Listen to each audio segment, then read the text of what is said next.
할렐루야, 안녕하십니까. 연세중앙교회 장항진 목사입니다.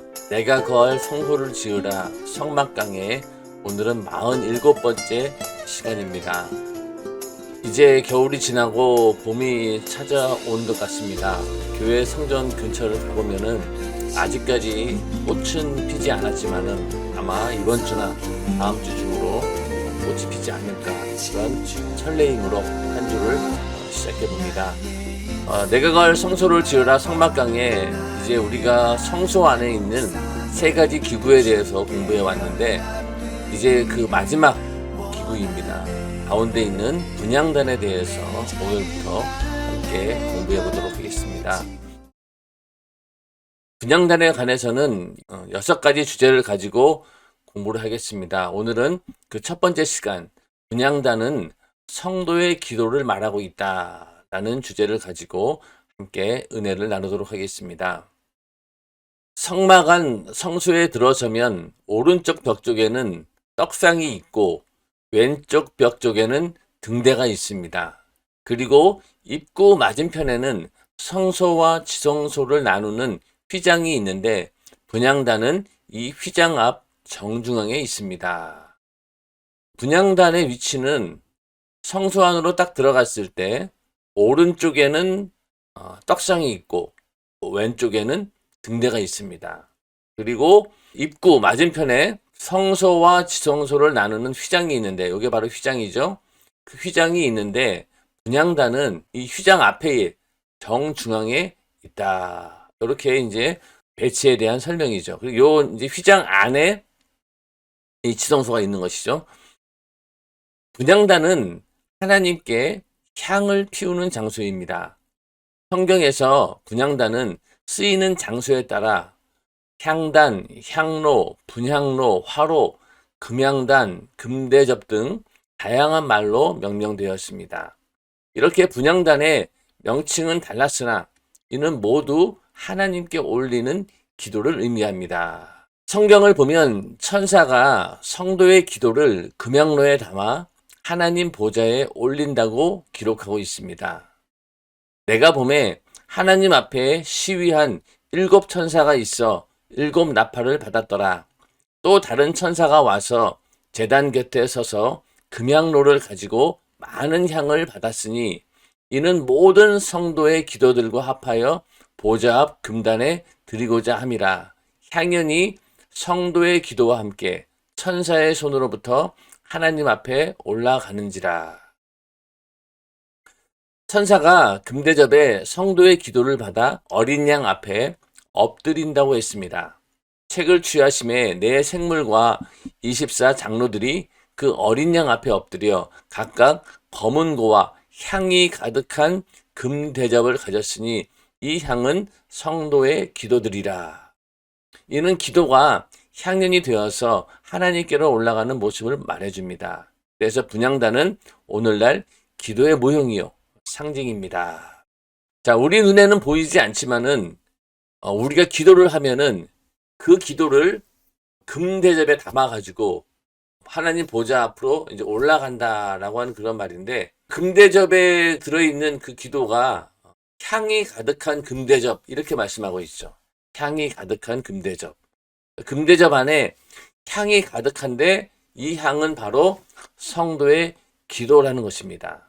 그래서 분향단이 오늘날 기도의 모형이요, 상징입니다. 우리가 기도할 때 그냥 그 기도가 하나님께 어떤 형태로 상달되어지느냐, 천사들이 그 기도를 잘 담아가지고 그걸 가지고 하나님 보좌에 올라간다라고 하는 것이죠.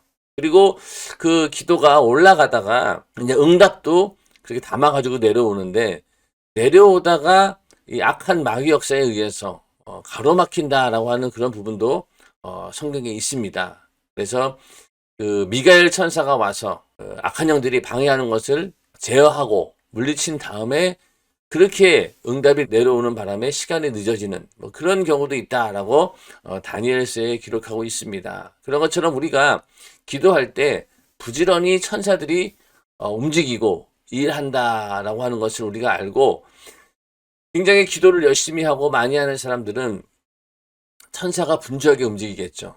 그러나 반면에 기도하지 않는 사람은 아마도 천사들이 할 일이 없어서 쉬고 있다. 그런 모습을 우리는 연상할 수 있습니다. 우리의 기도가, 영적인 기도가 어떻게 하나님께 전달되어 가는지, 그 과정이 마치 향을 금대접에 담아서 그것을 하나님 보좌로 올려가는 그런 모습이, 우리는 기도하고 그 기도가 상달되어지는 모습을 성경은 그렇게 말씀하고 있는 것입니다.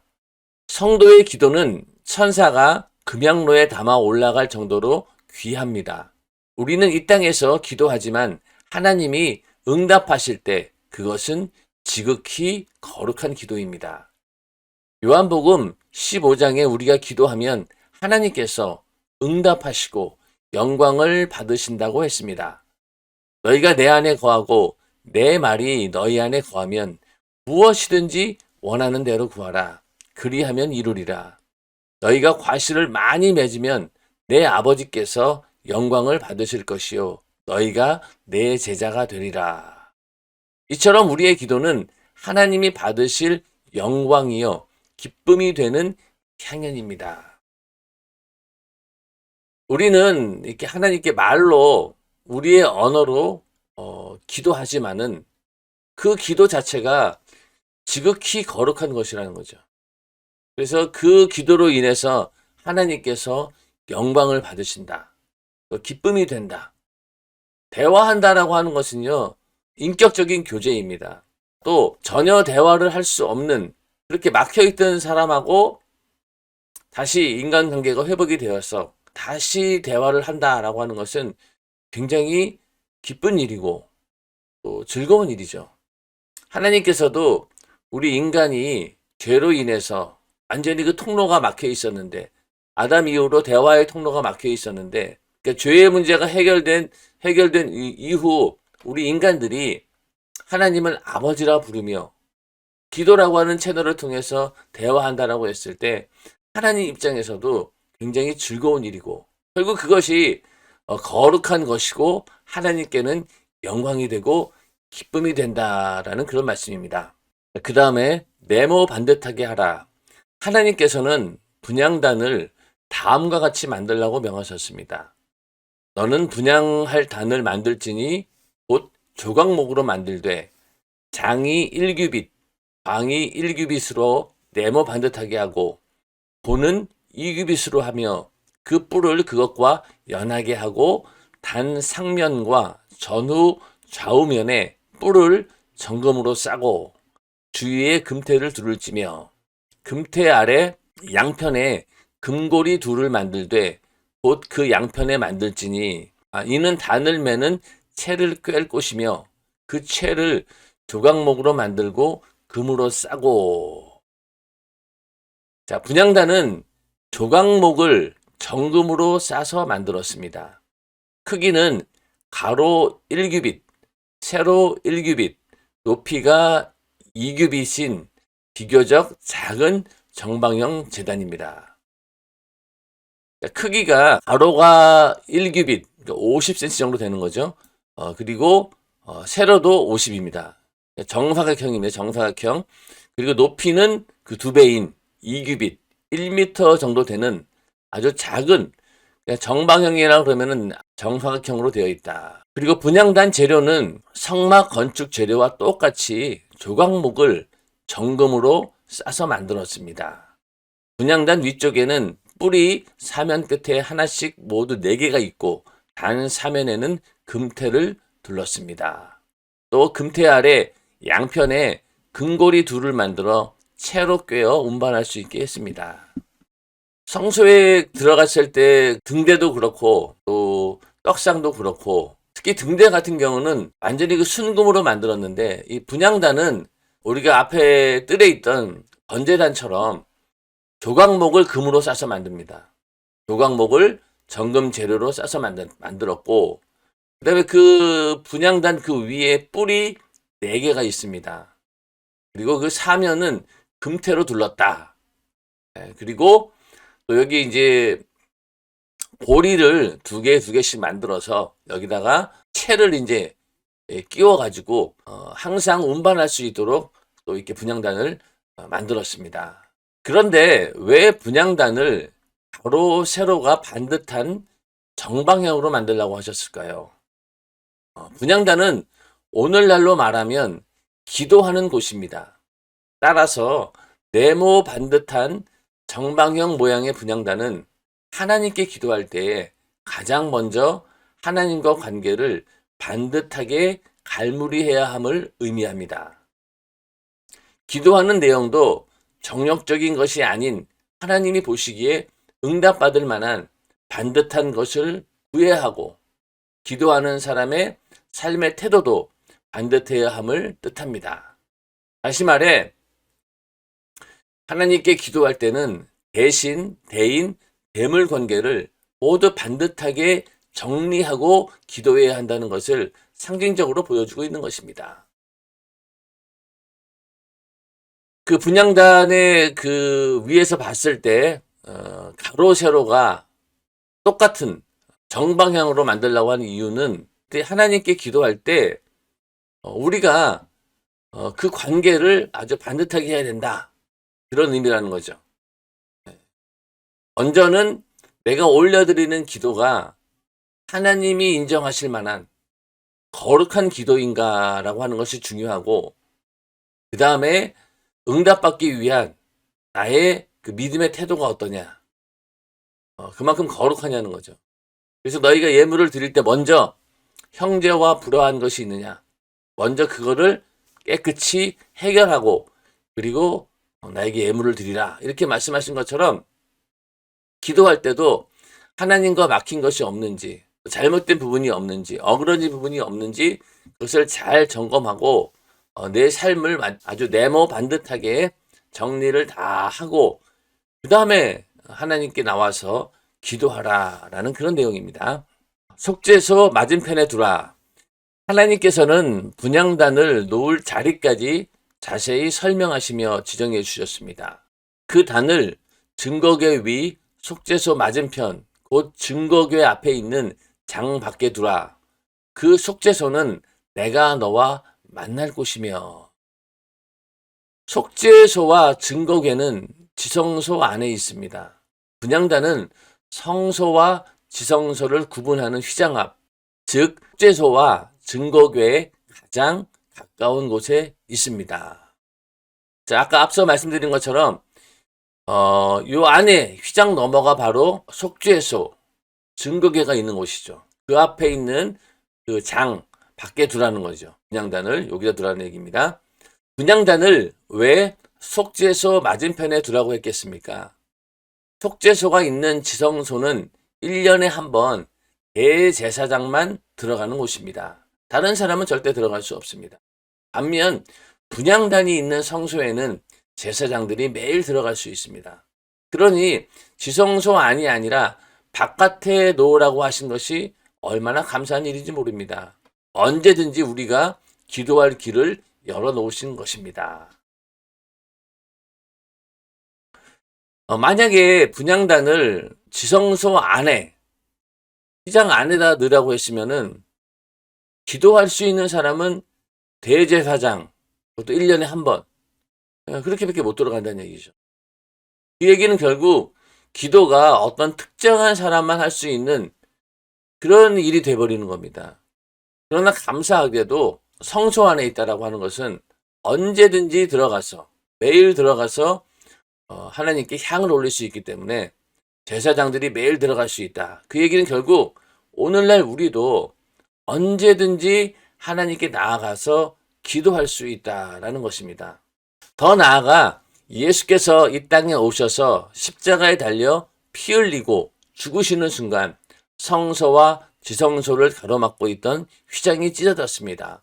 그때부터 우리는 예수의 피 공로를 붙잡고 언제나 자유롭게 하나님 앞에 가서 기도할 수 있으니 우리의 기도는 구약시대 이스라엘 백성이 올린 기도보다 더욱 능력이 있습니다. 그러므로 형제들아, 우리가 예수의 피를 힘입어 성소에 들어갈 담력을 얻었나니 그 길은 우리를 위하여 휘장 가운데로 열어놓으신 새롭고 산 길이요 휘장은 곧 저의 육체니라. 구약시대 사람들은 그 지성소 안으로 아무나 들어갈 수 없었기 때문에 하나님과의 관계가 굉장히 제한적입니다. 기도하는 것도 그렇고 하나님께 제사 드리는 것도 그렇고 특별한 사람, 또 특별한 이유가 있을 때 그럴 때만 가능한 일이었지만은 오늘날 그 성막의 휘장이 성소의 휘장이 무너진 지금 이 시대에 살아가는 우리들은 예수의 피의 공로 의지하면은 일단 우리는 죄에서 사함을 받습니다. 하나님 보시기에 거룩한 존재가 된 것이죠. 그러므로 그때부터는 거룩한 하나님을 우리가 직접 만날 수 있는, 그래서 기도하고 예배하고 또 하나님께 영광 올려드릴 수 있는 그 새롭고 산 길이 바로 예수 그리스도의 그 피로 인해서 우리가 들어갈 수 있는 담력을 얻었다라고 하는 것이니 구약시대 사람하고 우리와 이 하나님의 관계에 있어서 차원이 다르다는 얘기입니다. 우리가 더욱 능력 있는 기도를 하나님께 올릴 수 있다라는 것을 보여주고 있습니다. 성소와 지성소 전체를 놓고 볼 때 분향단은 대략 가운데 지점에 있습니다. 이것은 제사장이 매일 분향하기에 편리하게 한 것이지만 이만큼 기도가 신앙생활의 중심이라는 것을 말해주고 있습니다. 우리는 죄로 말미암아 죽는지 사는지도 모르던, 즉 예수를 모르던 무지한 사람이었습니다. 이런 무지한 죄인이 하나님의 은혜 가운데 예수의 피로 속죄함 받고 예수의 이름으로 기도할 권리를 얻었으며 하나님을 아버지라 부르는 자녀로서 무엇이든지 구할 권리를 얻었습니다. 기도는 예수의 피의 공로를 힘입어 예수의 이름으로 구하는 것입니다. 지금까지는 너희가 내 이름으로 아무것도 구하지 아니하였으나 구하라 그리하면 받으리니 너희 기쁨이 충만하리라. 요한복음 16장 24절 말씀. 분향단이 그 성소와 지성소 전체를 놓고 봤을 때 대략 가운데 있다는 거예요.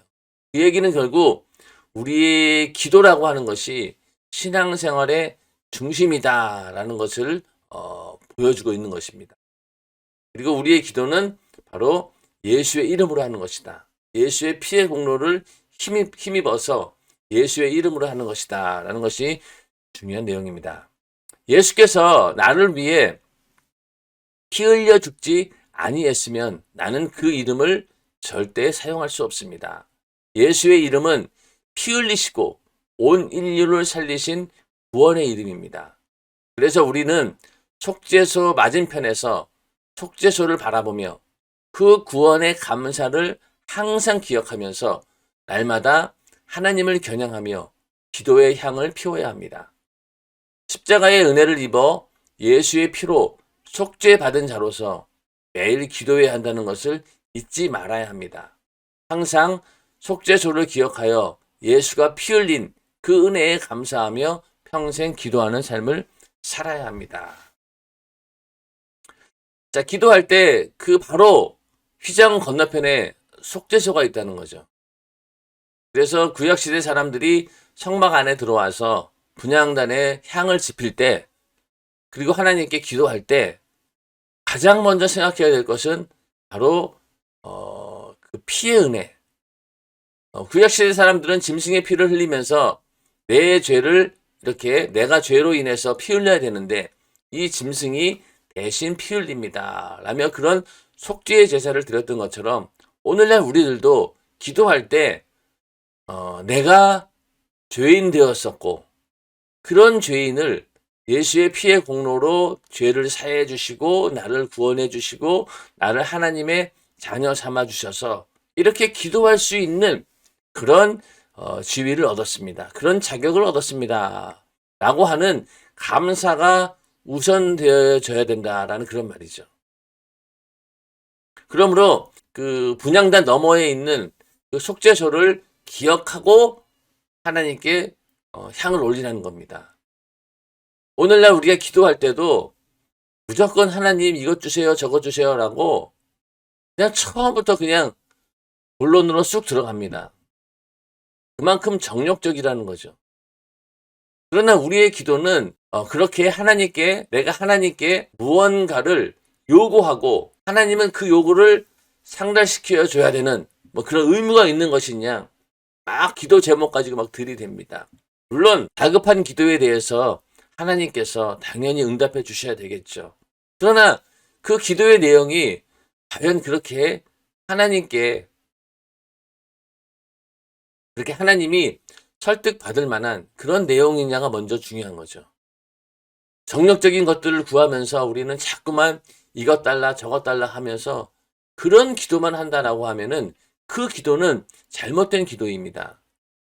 속죄소를 바라보면서 우리가 기도해야 된다는 의미는 항상 기도할 때도 우리의 생각과 마음 가운데 나를 위해 피 흘려 죽으시고 나에게 은혜를 베푸신, 지옥에서 나를 구원해 주신 예수 그리스도의 그 사랑을 우리가 기억해 가면서 내가 이렇게 하나님께 감히 기도할 수 있는 것 자체가 너무너무 감사한 일이다. 성경에도 너희 구할 것을 감사함으로 하나님께 아뢰라, 이렇게 말씀하고 있죠. 그러니까 우리의 기도는 하나님께 간구하는 것, 뭔가 달라고 요구하는 것, 그것만 있는 것이 아니라는 겁니다. 우리의 찬양도 하나님께 올려드리는 기도요. 또 우리의 감사도 하나님께 기도로 표현되어져야 된다는 것이죠. 우리가 기도할 때도 항상 먼저는 내가 받은 은혜를 생각하고, 아, 주님, 나는 이러이러한 은혜를 받았습니다. 그 은혜와 사랑이 너무나 감사합니다. 이런 표현을 먼저 기도로 충분히 한 다음에, 그 다음에 우리의 구할 것을 하나님께 아뢰는 것이 올바른 기도의 절차입니다. 그런데 그러한 절차를 무시하고 무조건 내 요구사항만 계속해서 하나님께 말한다라고 하면은 순서가 잘못된 거죠. 그리고 먼저는 내가 하나님 앞에 기도하러 나오기까지 잘못한 죄는 없는지, 잘못한 부분은 없는지, 아까 그 네모 반듯하게 분향단을 만들려고 한 이유는 바로 기도는 하나님 앞에 거룩해야 되고 전혀 하자가 없는 아주 똑바른 그런 사각형처럼 반듯해야 된다. 그 얘기는 결국 내가 가지고 있던 죄를 다 끄집어 내어놓고 예수의 피로 회개하고 거룩한 심령을 가지고 하나님께 나아와서 기도하되, 나의 구할 것을 먼저 구하는 것이 아니라 먼저는 하나님께 감사를 올려드려야 된다. 나를 위해 피 흘려 죽으신 예수 그리스도의 그 은혜와 사랑, 그 피의 공로가 아니었으면 나는 기도할 수 없습니다. 라는 그런 감사의 고백이 있어야 된다는 얘기죠. 그래서 우리의 기도가 처음에 그렇게 감사로 해야 되고 마지막에도 뭘로 기도합니까? 예수의 이름으로 기도하옵나이다. 그 얘기는 결국 예수의 이름으로 인해서 우리가 하나님께 기도할 수 있는 그런 권리를 얻었다. 자격을 얻었다. 그게 바로 은혜이죠. 그 은혜를 감사하는 그런 사람이 기도하게 되고, 그러면서 기도할 때마다 나를 위해 흘리신 예수의 피, 그 은혜에 감사하면서 평생 기도하는 삶을 살아야 되는 것입니다. 구원의 뿌리신 예수로 보호받으라. 분향단 각 사면에는 뿔이 달려 있습니다. 이 뿔은 양각, 즉 양의 뿔 모양이며 금을 입혔습니다. 짐승의 뿔은 적이 침범할 때 들이받아 자기 영역에서 몰아내는, 자기를 지키는 무기이며 원수로부터 자신과 무리를 보호하는 능력입니다. 기도하는 사람에게도 이와 같은 능력이 언제나 함께합니다. 마가복음 9장을 보면 귀신 들린 아들을 예수께 데리고 온 아버지의 이야기가 나옵니다. 예수님, 우리 아들을 고쳐주세요. 우리 아들이 귀신 들려서 이 귀신이 물 속에도 집어넣고 불 속에도 집어넣고 거꾸러져 거품을 물게도 합니다. 선생의 제자들에게 내어 쫓아달라 하였으나 저희가 능히 하지 못했습니다. 하고 말할 때 예수께서 그 아이를 즉시 고쳐주셨습니다. 제자들이 어찌하여 능히 그 귀신을 우리는 쫓아내지 못하였나이까 하고 묻자 예수께서는 기도 외에는 다른 것으로는 이런 유가 나갈 수 없느니라고 말씀하셨습니다. 즉 능력은 기도에서 온다는 것입니다. 우리는 이런 기도의 능력이라는 뿔이 있어야 합니다. 능력 없는 사람, 능력 없는 교회는 한마디로 뿔 빠진 사람, 뿔 빠진 교회입니다. 성경은 예수를 구원의 뿔이라고 했습니다. 찬송하리로다 주 이스라엘의 하나님이여 그 백성을 돌아보사 속량하시며 우리를 위하여 구원의 뿔을 그 종 다윗의 집에 일으키셨으니 이것은 주께서 예로부터 거룩한 선지자의 입으로 말씀하신 바와 같이 우리 원수에게서와 우리를 미워하는 모든 자의 손에서 구원하시는 구원이라. 자, 분향단에 이렇게 뿔을 이렇게 구퉁이마다 하나씩 해서 4개를 만들라고 하셨는데 이 뿔은 바로 하나님의 능력을 나타낸다. 그래서 예수님께서도 그 능력을 행하셨는 예수님께서도 이 땅에 오셔서 수많은 능력과 이적을 행하셨는데 그 이적과 능력의 원천이 어디에서 나오느냐? 바로 기도에서 나온다. 기도 외에는 다른 것으로는 이런 유가 나갈 수 없느니라. 이렇게 말씀하신 겁니다. 능력이 어디에서 온다? 기도에서 온다는 것이죠. 그 분향단에 뿔이 이렇게 4개 딱 있는 것은 기도는 바로 능력이다. 기도는 능력이다. 이것을 보여주고 있는 것이죠. 그래서 우리가 그 하나님이 주시는 능력을 받기 위해서 기도합니다. 한때 우리나라에서는 삼각산에 가서 능력 받기 위해서 기도하는 사람들이 엄청 많았었죠. 근데 지금은 기도할 수 없습니다. 그곳에서. 그만큼 많은 사람들이 하나님의 능력을 사모했었고 그 능력이 나에게 나타나기를 간절히 바라는 마음으로 산에 올라가서 부르짖으며 기도했던 것입니다. 주님께서도 믿는 자들에게 그런 표적이 따를 것이다. 병을 고치고 귀신을 쫓아내고 또 방언을 말하고 예수님께서 행하셨던 동일한 능력이 우리 믿는 자들에게도 나타날 것이다. 그러나 그 능력이 나타나기 위해서는 어떻게 해야 되느냐? 기도해야 된다. 기도해서 그런 능력이 나갈 수 있도록 만들어 놔야 된다라는 그런 의미이죠. 항상 우리가 기도해야 되는 이유가 바로 여기에 있습니다. 기도는 그 영역이라고 하는 것이 굉장히 중요합니다. 그냥 우리가 하나님 앞에 누구든지 기도할 수는 있어요.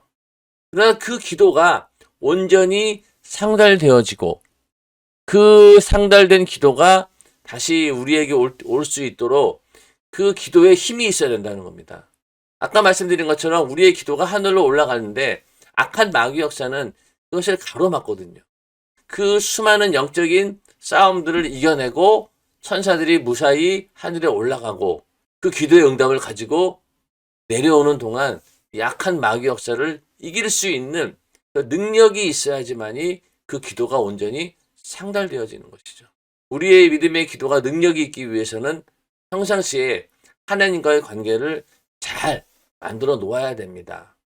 자, 우리도 사람과 인간관계 속에서 어떤 대화를 할 때도 그렇지 않습니까? 뭔가 요구사항이 있고 그럴 때 오랫동안 그 관계를 잘 해놓은 그런 경우에는 쉽게 해결받을 수 있습니다. 그러니까 우리가 왜 아는 사람 찾아가고 친한 사람 찾아가서 어떤 일들을 요청하지 않습니까? 법률적인 문제라든가 또 아니면은 금융, 재정의 문제라든가 이런 것들 좀 내가 모르는 사람에게 했다가는 손해 볼 수 있는 그런 일들 아는 사람 찾아갑니다. 그 얘기는 결국 뭐예요? 그 사람과 내가 오랫동안 친분이 있었기 때문에 믿고 내가 그걸 맡길 수 있고 대화가 쉽게 된다는 얘기죠. 왜? 그 사람도 나를 알고 믿고 있으니까.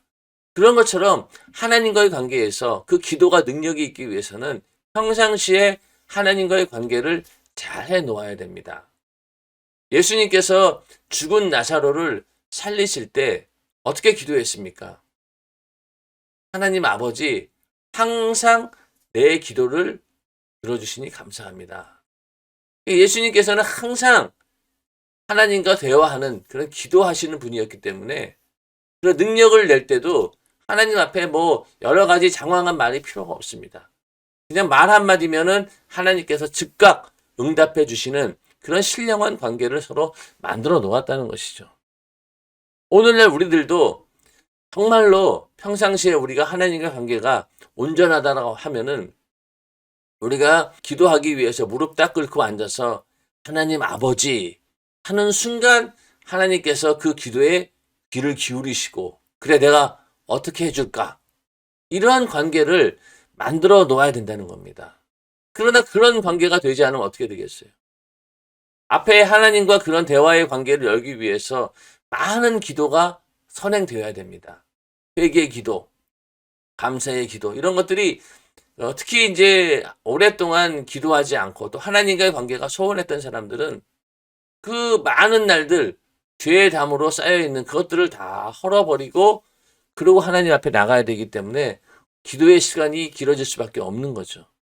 그러나 평상시에 그런 기도를 많이 해놓은 사람들은 기도할 때 그냥 단도직입적으로 들어가도 하나님께서 그 기도에 속히 응답해 주신다.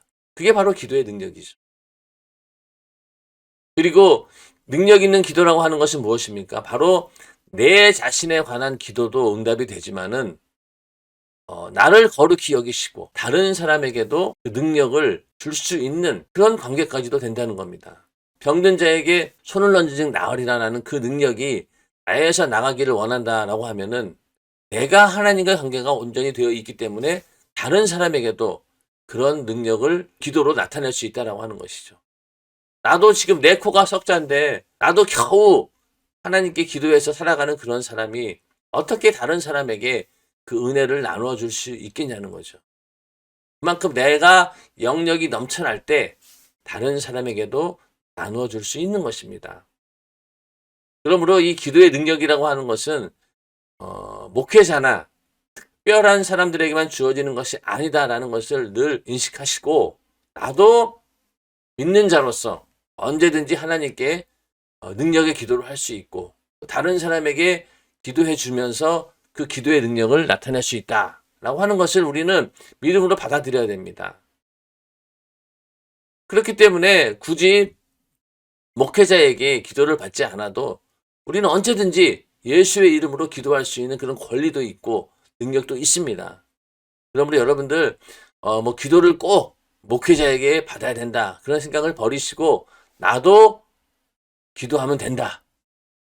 또 내 자녀들이나 주변에 있는 사람들에게 급한 경우뿐만 아니라 언제든지 내가 예수의 이름으로 기도할 때 그 능력이 제한 없이 나타난다라는 그런 믿음을 우리는 갖추고 있어야 됩니다.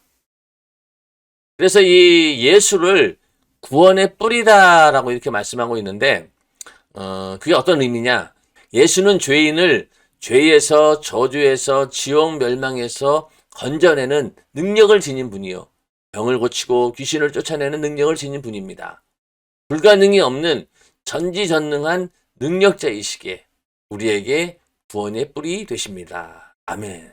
또 누구든지 예수께 와서 회개하고 기도하면 구원의 뿌리신 하나님의 전능하신 힘으로 문제를 해결받고 예수 그리스도의 보호 안에 안전하게 거하게 됩니다.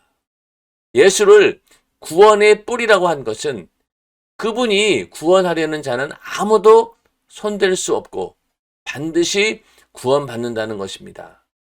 예수의 피공로에 의지하여 죄를 회개하는 자는 아무도 그를 지옥에 보낼 수 없습니다.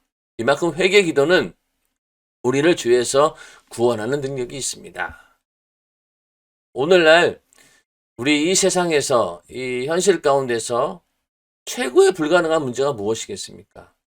아마 의학적으로 도저히 치료할 수 없는 그런 질병의 문제이겠죠.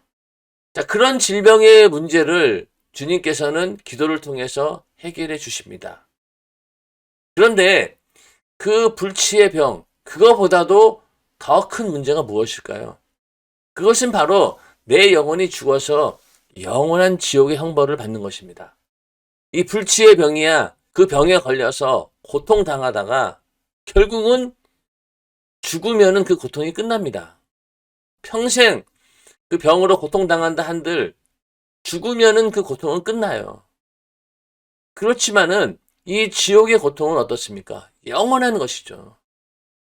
예수님께서 내 죄를 사해 주시고 지옥 갈 나를 그 지옥의 권세에서, 그 지옥의 형벌에서 나를 구원해 주셔서 우리를 영원한 하나님의 아들의 나라로 나를 옮기셨다라고 하는, 그것은 어마어마한 축복입니다. 우리가 불치의 병을 걸렸는데 그거 하나님께서 고쳐주시면 어떻습니까? 정말로 세상을 다 얻은 것처럼 얼마나 감사하고 기쁘겠습니까? 그 불치의 병보다 훨씬 더 고통스러운 영원한 지옥의 형벌을 피할 수 있도록 해주신 분이 바로 예수 그리스도라고 할 때 그게 얼마나 큰 능력입니까? 그래서 복음이라고 하는 것이 능력이라는 것이죠. 복음을 듣고 내가 예수를 영접하고 그 예수의 이름의 권세 앞에 질병이 떠나가고 저주가 물러나고 무엇보다도 지옥문이 닫히고 천국문이 열렸다라고 하는, 그것은 어마어마한 능력인 겁니다. 그러므로 우리가 기도 가운데도 내가 회개해서 죄사함 받았다, 그것은요 세상 천하를 얻은 것보다도 더 많은 것을 얻은 겁니다. 죄의 삭은 사망이고 지옥이기 때문에 그 죄의 문제가 해결되었다라고 하는 것은 바로 인간의 힘으로 도저히 불가능한 그 문제를 해결받았다라고 하는 것이니까요. 그만큼 회개 기도는 우리를 죄에서 구원하는 능력이 있다. 그래서 이 기도가 능력이다라고 하는 것입니다. 자, 그러니 기도가 얼마나 중요합니까? 예배 시간에 말씀을 들은 후에 통성 기도를 하는 이유도 들은 말씀대로 자신을 만들려는 것입니다. 하나님 말씀과 다르게 산 것이 죄니 회개하여 주님의 능력으로 돌이키려는 것입니다. 하나님 말씀을 듣고 통성으로 기도하고 돌아갈 때 그냥 가는 것 같지만 우리 속에 있는 질병이 떠나가고 자신도 모르게 문제가 해결됩니다. 사단, 마귀, 귀신 역사가 떠나가기 때문입니다. 설교 말씀이 끝나고 통성 기도하는 시간은 그 말씀을 듣고 내가 지적받은 그 죄들을 끄집어 내놓고 뜨겁게 회개해서 그 죄의 문제를 깨끗이 씻어버리는, 예수의 피로 씻고 죄사함 받는 그런 시간입니다. 통성 기도가 굉장히 영적으로는 민감하고 예민한 시간이죠. 우리 교회에서도 통성 기도하는 동안에 막 돌아다니거나 그런 것들을 굉장히 엄격하게 금지하고 있는 이유는 바로 그 시간이 제일로 중요한 시간이라는 거죠. 하나님 말씀을 아무리 많이 들은들 뭐합니까? 그 말씀을 통해서 내가 죄의 문제를 발견하고 그 죄의 문제를 기도로, 회개 기도로 해결해야 되는데, 그렇기 때문에 설교 시간도 중요하지만 그 말씀을 듣고 내가 회개하는 그 통성 기도의 시간도 굉장히 중요합니다. 통성으로 기도하는 동안 그 수많은 질병과 저주, 사단, 마귀, 귀신 역사가 막 떠나가는 거죠. 그래서 통성 기도를 마귀는 두려워합니다. 그래서 오늘날 교회에도 통성 기도가 사라진 지 오래가 됐습니다. 아예 안 해요, 이제는. 간단하게 기도하고 끝내버리지. 그러다 보니까 말씀은 들었는데 그 말씀이 내 안에 이루어진다는 그런 체험이 부족한 거죠. 그 다음에 설교를 끝내고 목사가 기도할 때 나사렛 예수의 이름으로 명하노니 원수 질병아, 악한 마귀 귀신아, 악한 마귀 사단 귀신아 떠나가라 하고 선포하는 것은 설교와 기도에는 꼭 제한 없는 예수의 능력이 따르기 때문입니다. 이렇게 예배 때마다 큰 능력을 체험하고 사는 것이 얼마나 감사한 일입니까? 통성기도 끝나고 또 이제 설교자가 기도할 때 예수의 이름으로 명하노니 떠나가라, 떠나가라 한 3, 40번씩 하죠. 예, 그러면은 그때 성도들이 아멘 소리가 막 굉장합니다. 막 아멘, 아멘 하면서 그때 실제로 예수의 이름 앞에 수많은 질병과 악한 귀신들이 막 확 떠나가는 거죠. 목사님께서 말씀하시기를 수많은 그 악한 영들이 막 빠져나가는 모습이 대단하다, 이렇게 하신 걸 보면은 그때 일어나는 영적인 그 능력, 그런 대단한 것이죠. 그러고 나서 통성기도 끝나고 떠나가라, 떠나가라, 아멘 하고, 그러고 딱 이제 예배 마치고 일어서면 어떻습니까? 마음이 그냥 가뿐해요. 몸도 마음도 아주 가뿐합니다. 교회 오기 전만 해도 머릿속에 온통 걱정, 근심, 염려로 가득하고 또 이거 어떡하나 저떡하나 막 이런 세상에 그런 여러 가지 어려운 일들로 가득했고 그러다 보니 머리도 아프고 몸도 시원찮고 피곤하고 그런 완전 무기력 상태에서 왔다가 하나님 말씀 들으면서 아멘하고 통성 기도할 때 막 부르짖어 기도하고 그리고 또 예수의 이름으로 명하노니 떠나가라 할 때 아멘하고 그러고 나니 어떻습니까? 몸이 개운해지는 거죠. 영육간에 아주 그냥 상쾌해집니다. 그게 왜 그럴까요? 나를 짓누르고 있던 그 악한 귀신의 역사가 슉 떠나가 버린 거죠. 그런 것을 경험했을 때 우리는 오늘 예배 시간에 내가 은혜 받았습니다. 라고 하는 거죠. 말씀을 듣고 깨닫는 것으로 끝나는 것이 아니라 그 말씀을 통해서 내가 직접 회개하고 내 안에 있는 죄를 몰아내고 악한 질병을 몰아내고 귀신을 몰아내고 그러고 완전히 내가 치유가 되었을 때 그때 내 영육간에 얼마나 큰 행복감이 오겠습니까? 그것을 경험하게 하는 것이 바로 기도입니다. 그러므로 통성 기도를 한다라고 하는 것이 중요한 거죠. 그리고 대적 기도, 귀신을 쫓아내는 질병을 몰아내는 그런 능력 있는 기도를 할 수 있고 그렇게 예배 때마다 그런 일들을 하는 교회가 참으로 능력 있는 교회고 또 성도들 입장에서는 너무너무 감사한 일이라는 겁니다.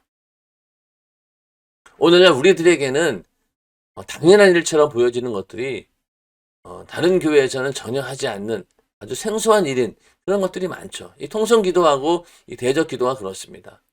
우리 교회 성도들은 아무리 기도를 해줘도 그걸로 만족하지 않고 반드시 예수의 이름으로 명하노니 약한 질병아 귀신아 떠나가라 이걸 해줘야지만이 기도 받은 것 같은 그런 느낌이라고 합니다. 그래서 이제 어떤 축복해주는 그런 자리도 있잖아요. 거기에서는 뭐 좋은 얘기만 할 수밖에 없는 하는 그런 자리예요. 그런데 거기 가서도 축복의 말씀을 전하고 축복의 기도를 하고 이런 축복을 악한 마귀 역사는 끊임없이 방해합니다. 우리를 이 믿음에서 끊어놓으려고 합니다. 하나님과 누리고 있는 이 행복한 순간들을 시기 질투하는 놈이 바로 마귀 역사입니다. 귀신 역사입니다. 그러면서 또 예수 이름으로 떠나가라 하고 막 쫓아주는 거죠. 그렇게 해야지만이 이게 악한 마귀 역사가 틈타지 못한다. 결국은 기도의 능력은 어디에서 오느냐? 영적으로 분별력이 있어야지 가능한 거죠. 영적인 세계를 모르고는 그런 기도할 이유가 없지 않습니까? 그런데 영적인 세계를 우리는 알기 때문에 이 마귀 역사를 대적하는 대적 기도, 뜨거운 회개의 기도, 이것이 얼마나 중요한지 안다라고 하는 것이죠. 하나님께서는 이런 예수 그리스도의 강력한 능력을 상징하는 뿔을 분향단 사방에 달라고 말씀하셨습니다. 적이 어느 곳에서 공격해 올지 모르고 문제가 어느 곳에서 터질지 모르기 때문입니다. 동서남북 사방을 지켜서 적이 침입하지 못하게 하듯 영육간의 모든 것을 기도로 확실히 지켜야 한다는 것을 의미합니다. 네 군데 뿔을 만들어 놓으라고 한 이유는 동서남북 사방을 다 지켜라 라는 얘기죠. 우리의 모든 영육간의 모든 것을 기도로 지켜라 라는 그런 의미입니다. 그래서 뿔이 네 개다. 네 군데 다 있는 이유가 동서남북 빈틈없이 악한 마귀로부터 예수의 권세가 지켜주실 것이다 라는 그런 의미입니다. 기도의 뿔이 있는 사람은 자기 속에 있는 죄를 회개하는 것은 물론 밖에서 오는 문제와 시련도 기도로 이겨냅니다. 기도하는 사람은 죄가 얼마나 무서운 것인 줄 알기에 죄짓지 않으려고 몸부림치고 또 어쩔 수 없이 죄 지었을지라도 금세 예수의 피공로 앞에 회개합니다. 그러므로 죄가 죽이려고 아무리 들어와도 그를 무너뜨릴 수 없습니다. 절대로 기도하는 사람을 죄인으로 만들어 지옥 보낼 수 없습니다. 그래서 능력 중에 제일 큰 능력이 기도입니다. 분향단의 뿔은 이런 기도의 능력을 상징합니다. 성령의 은사 가운데 방언 은사가 굉장히 중요하다. 라는 이유가 다른 은사들은 교회의 덕을 세우고 또 다른 사람들에게 그 능력을 베푸는 그런 일들이지만은 방언 은사만큼은 어떻습니까? 내 영혼의 유익을 위한 거예요. 내 영혼을 위해서 간구하는 겁니다. 그래서 방언 기도가 제일로 중요하다라고 이렇게 말할 정도로 그것은 나에게 직접적인 유익이 되는 그런 은사이죠. 그 얘기는 결국 뭐냐? 기도라고 하는 것이 내 영혼을 하나님의 은혜 가운데 잘 지킬 수 있는 그 길이 바로 기도이고 그 능력이 바로 기도를 통해서 오기 때문에 방언 은사가 굉장히 중요한 겁니다. 기도할 수 있는 힘이 어디서 오냐? 솔직한 얘기로 우리가 우리나라 말로 기도한다고 하면 얼마나 할 수 있겠어요? 말주변이 있는 사람이 아닌 이상 아마 한두 시간 정도 하면은 미천 다 떨어집니다. 그런데 방언 기도를 하기 때문에 우리는 아주 오랫동안 기도할 수 있는 거고 방언 기도 속에는 내 영이 하는 기도이기 때문에 내가 귀로 들을 수는 없지만은 분명히 내 영혼에 유익된 더 고급스러운 기도를 하고 있다는 겁니다. 그러므로 우리는 기도할 때 말로 기도하고 또 방언으로 기도하고 그렇게 하다 보면은 오랫동안 기도할 수 있어요. 그리고 그 기도의 내용이라고 하는 것이 꼭 하나님 이거 주세요 저거 주세요 라는 그런 간구만 들어가는 게 아니라 어떻습니까? 하나님 앞에 찬양도 들어가고 감사도 표현하는 것이 바로 기도이죠. 그리고 그 기도의 내용이라고 하는 것이 항상 보면은 정력적인 것, 이 땅에 육신을 유지하는 데 필요한 것만 구한다라고 하면은 그 기도는 제한적입니다. 그러나 우리의 기도 안에는 무궁무진한 제목들을 하나님께 올려드릴 수 있죠. 자, 가장 광범위하게 성령 충만함을 위해서 기도한다라고 했을 때 그 기도의 내용이 얼마나 방대하겠습니까? 그런 기도를 했을 때 하나님은 그 기도를 절대 외면하지 않으시죠. 정력적인 기도는 하나님께 응답하지 않으셔요. 그러나 거룩한 기도, 정말로 하나님이 원하시는 그런 기도는 100% 응답입니다. 금방 응답해 주신다는 얘기죠. 우리는 그런 기도를 통해서 하나님이 주시는 능력으로 살아야 되는 것이죠. 자, 오늘 우리가 분향단에 대해서 공부를 해보고 있는데 이 분향단은 출애굽기 30장 1절부터 10절에 그 내용이 잘 나와 있는데 자, 한번 우리가 성경 자체를 보고 다시 한번 정리를 좀 해보도록 하겠습니다. 너는 분향할 단을 만들지니 곧 조각목으로 만들되 장이 1규빗, 광이 1규빗, 네모 반듯하게 하고 고는 2규빗으로 하며 그 뿔을 그것과 연하게 하고 단 상면과 전후 좌우면과 뿔을 정금으로 싸고 그리고 주위에 금태를 두를지며 금태 아래 양편에 금고리 둘을 만들되 곧 양편에 만들지니 이는 단을 매는 채를 꿰을 곳이며 그 채를 조각목으로 만들고 금으로 싸고 그 단을 증거계 위 속죄소 맞은편 곧 증거계 앞에 있는 장 밖에 두라. 그 속죄소는 내가 너와 만날 곳이며. 자, 여기까지 오늘 우리가 공부를 한 거예요. 자, 분향단을 만들 때 단을 만들 때 조각목으로 만들고 또 그 크기는 가로 세로 1규빗 그리고 네모 반듯하게 하고 그 높이는 2규빗 1m 정도 그 뿔을 그것과 연하게 하고 그냥 거기다 이제 뿔을 다 이제 그 네 구퉁이에다가 뿔을 세우고 그 다음에 모든 그 분향단을 어떻게 했어요? 정금으로 싸라고 했죠. 조각목으로 만든 것을 정금으로 쌉니다. 그 주위에다 금태를 두르고 그 다음에 이동할 때 쓸 수 있도록 고리를 만들고 그 다음에 채를 만들고 그리고 그 분향단은 어디 두라고 했습니까? 증거계 위 속죄소 맞은편.